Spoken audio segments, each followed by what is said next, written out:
All right, let's just get right to it. In a world full of military alliances and foreign bases, who's really in control? It's a huge question, right? It gets to the very heart of global power, and today we're going to unpack it. Okay, to really get a feel for the stakes here, let's paint a picture. Picture this: a war just erupts. Iran, Israel, the US.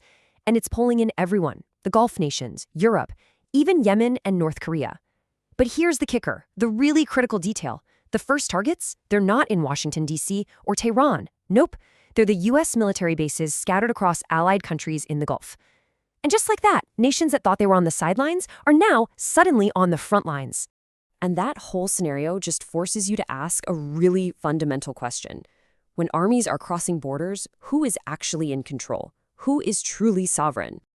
So here's how we're going to tackle this. First, we'll look at the two faces of power.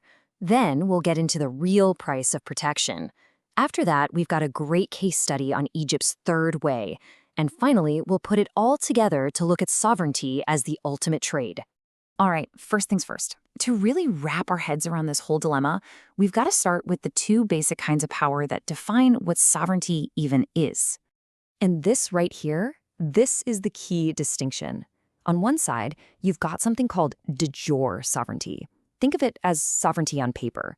It's your legal right to rule, your flag, your seat at the UN, all that official stuff.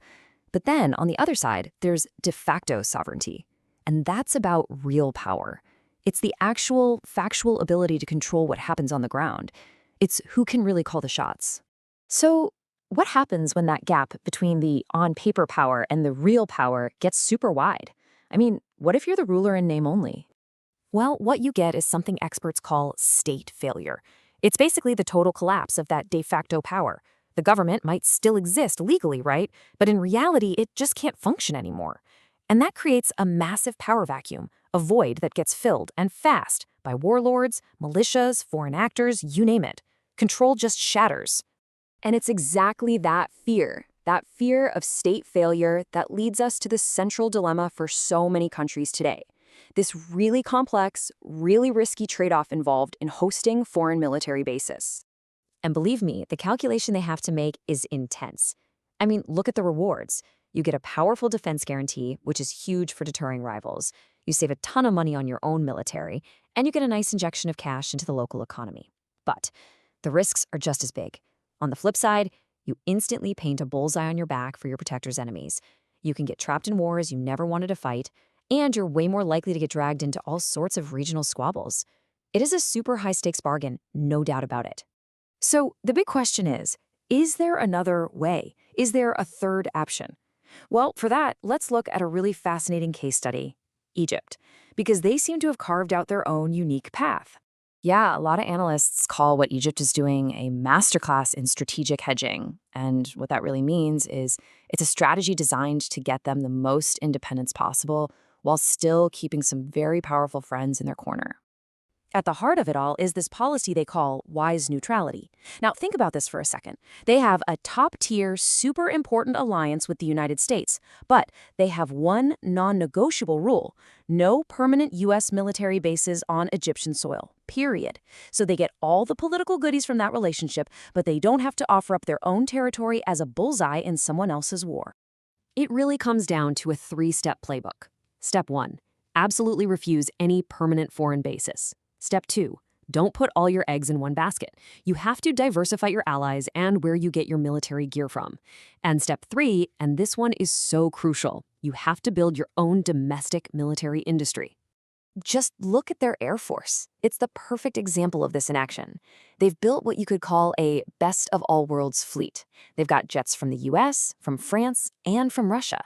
This gives them amazing leverage, because if one of those countries tries to twist their arm, say by threatening to cut off spare parts, Egypt can just turn to one of its other partners. They've built resilience right into the system. And look, this isn't just talk. They are putting their money where their mouth is. The Egyptian government has cranked up its budget for these kinds of transformational industries by a mind-blowing 154%. This is a massive signal that it's not just about buying weapons anymore. It's a fundamental shift from being a buyer to becoming a builder, all to lock in their independence for the long haul.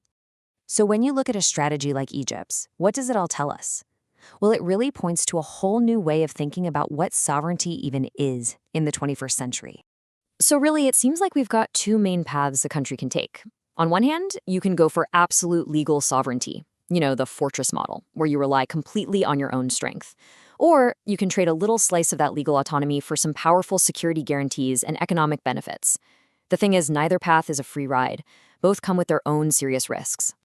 And that brings us to the main takeaway, the really crucial point here. Sovereignty in our modern world is rarely an all-or-nothing deal anymore. It's almost become a tradable asset. A lot of nations are strategically, renting out a little piece of their on-paper sovereignty to seriously beef up their real-world security and economic power. And that leaves us with one last, kind of provocative question to chew on.